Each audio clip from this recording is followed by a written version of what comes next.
Hello, welcome back to my channel. I hope you guys have been having a good week so far. I know that mine has been full of adulting.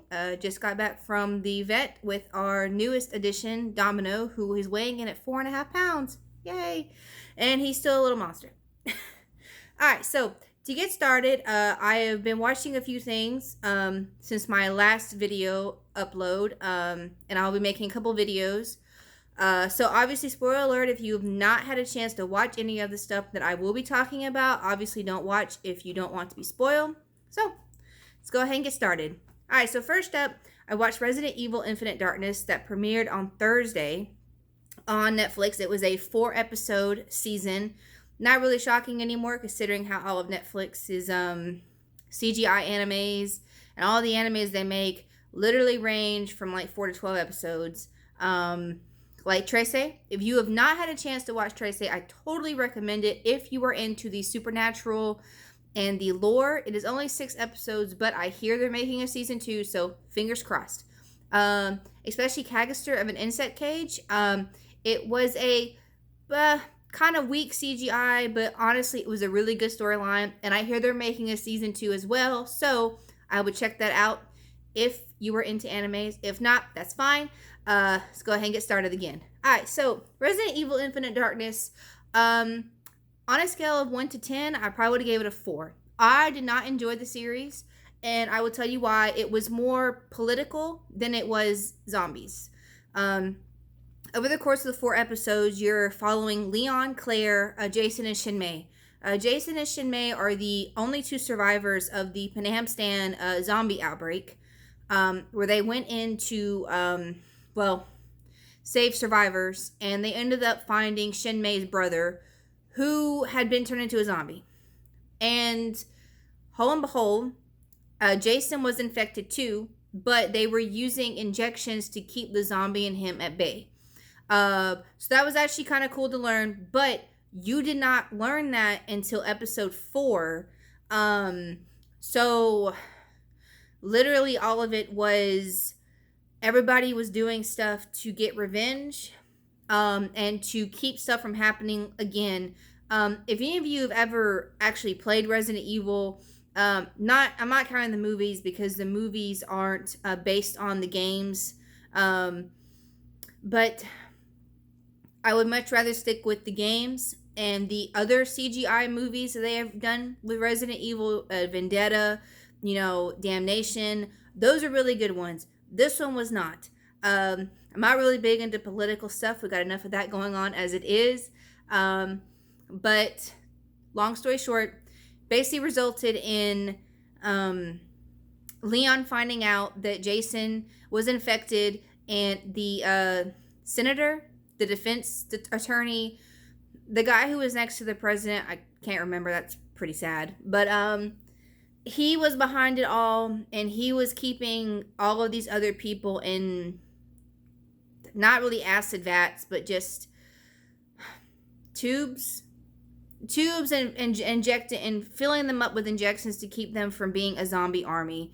It was a little sad, a little irritating, and when Jason did let loose his zombie and he became a zombie, he was more about enacting fear and terror into people than anything else. And I don't know, when you watch Resident Evil, I think zombies.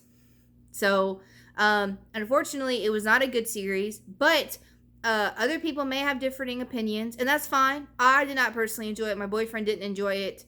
But if you were into political stuff, because I think it takes place right after 2 or 4. I think it's supposed to take right after 4. But it was okay. Alright, so now that that's done, I'm going to tell you guys about this movie, Rust Creek. That is also on Netflix. Yes, I've been Netflix binging because I don't really have much to watch.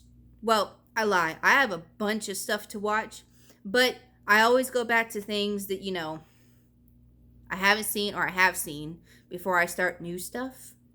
So, but Rust Creek is a drama, thriller drama. It's not really a scary movie. It's under horror, but it's not a horror movie.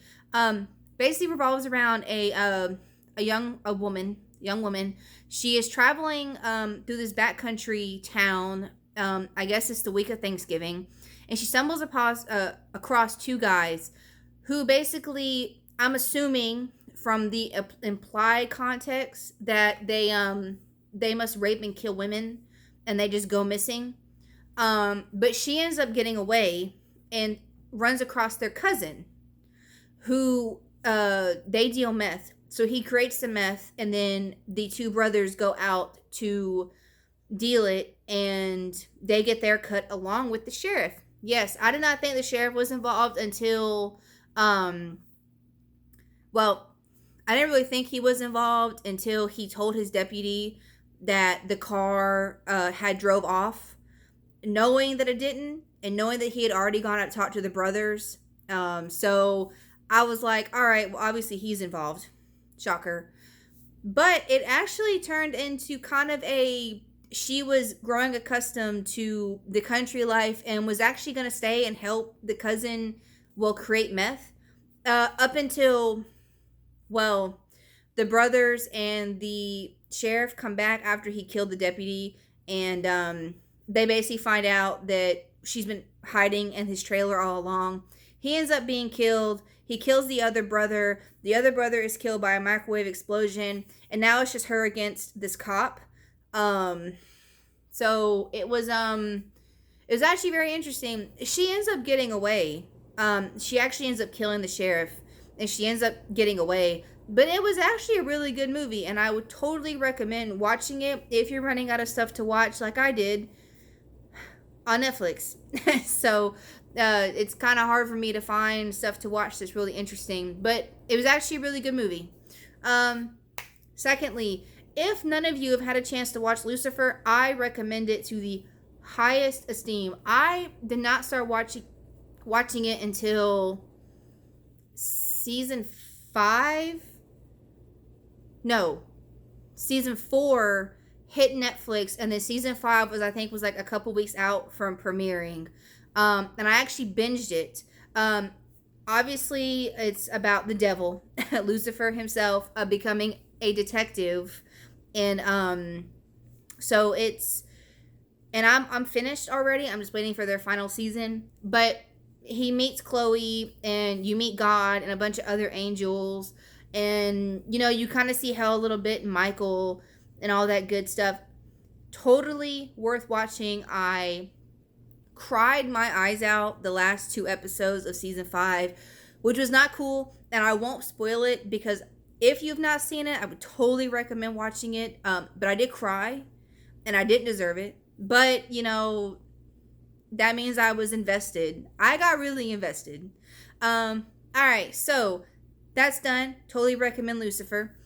All right, the 4th thing that I watched is Erased. It is another anime, and of course, if you don't do animes, that is fine. You don't have to watch it, but it was a 12-episode season on Netflix, of course, about a man who has been able to sense changes in time and is able to prevent bad things from happening for the most part.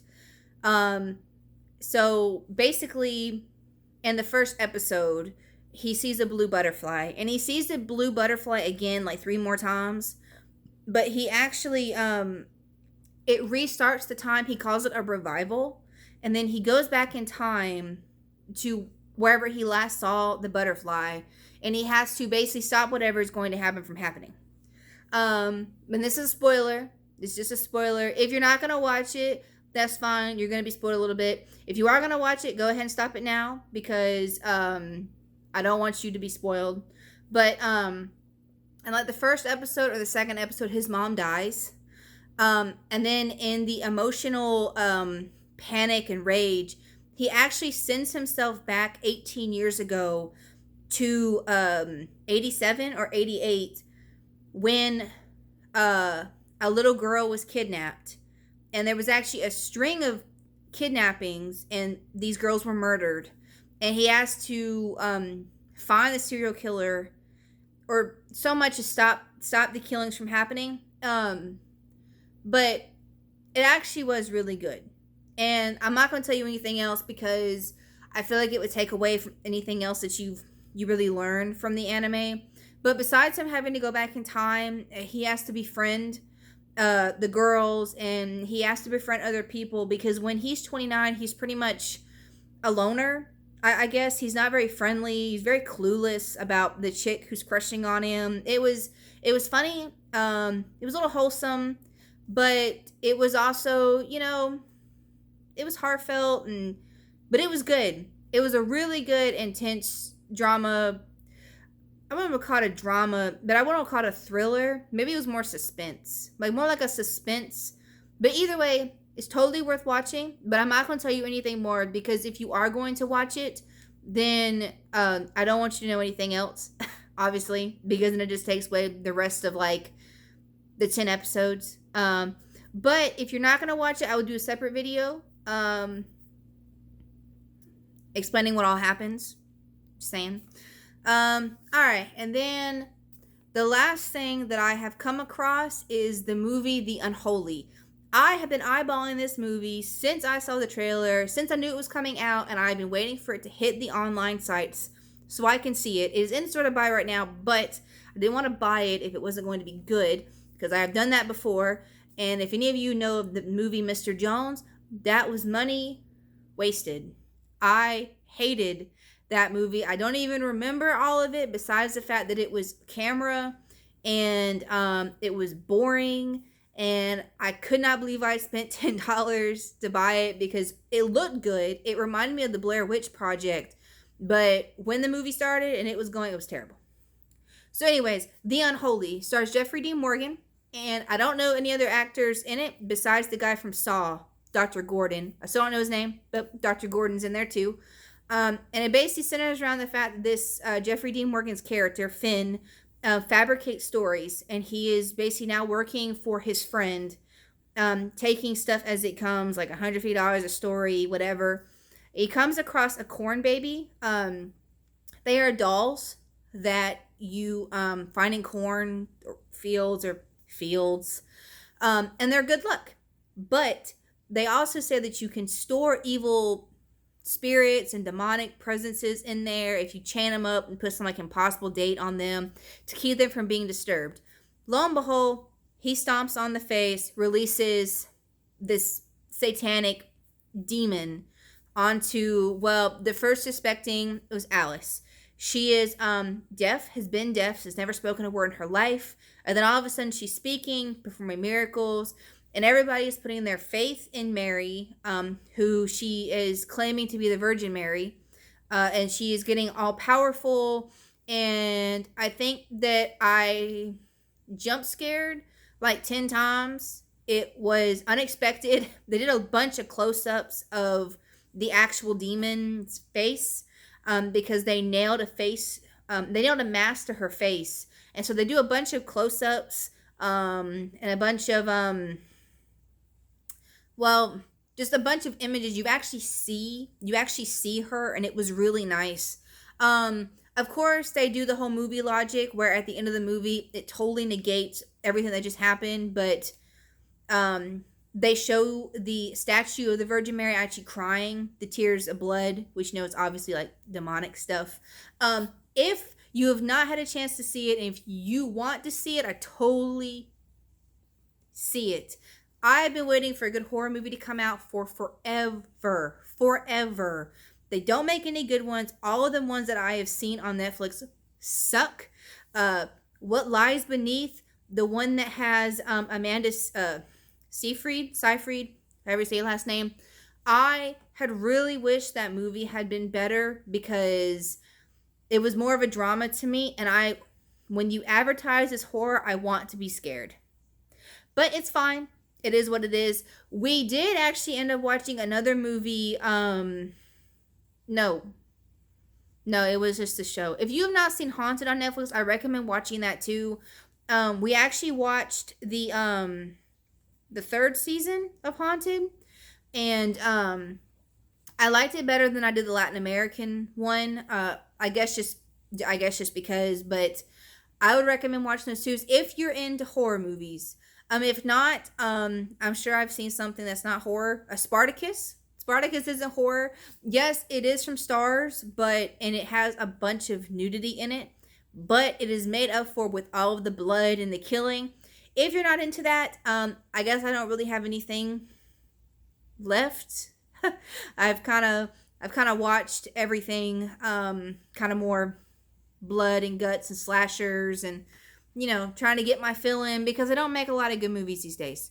Oh, I guess if any of you are gamers, and you are looking for a game to play, Returnal. I know it's on the PS5, and I don't know if they have it for the PS4.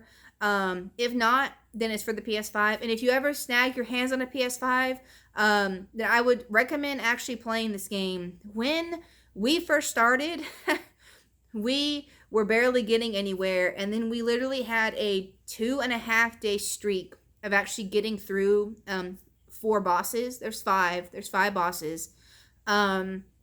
But it's not a save. It's basically whenever you die, you lose whatever you have, and then you basically start over from whatever world it's technically starting over at. So I think you go through like 3 worlds, 2 worlds. It's, oh Lord, because the Echoing Ruins I think is the 4th world, and then you have Fractured Wastes, which is number 5, I think, or maybe it's 3. I can't remember now. Oh, it's 3 because Fractured Waste is 4, and then you have the Underwater World, which is 5, where you fight the last boss. But if any of you are looking for games to play, I would totally recommend Returnal if you have the PS5. I don't really have anything for the PS4. We actually did play Man of Medan the other day. Almost made it to where everyone survived. And then we didn't. We ended up getting like 3 people killed. I felt, well, if any of you guys have played Until Dawn, it's pretty much like that. You're trying to keep everybody alive. And whenever you think that something is a good choice, it turns out not to be. But it was actually still a good game. Regardless, I am wanting to get the little end game that they have. For life, I can't remember now. But it was almost Blair Witch, Silent Hill type. If I remember, I'll post it in my next video. And then I've covered everything that I have watched. I've recommended stuff for you to watch.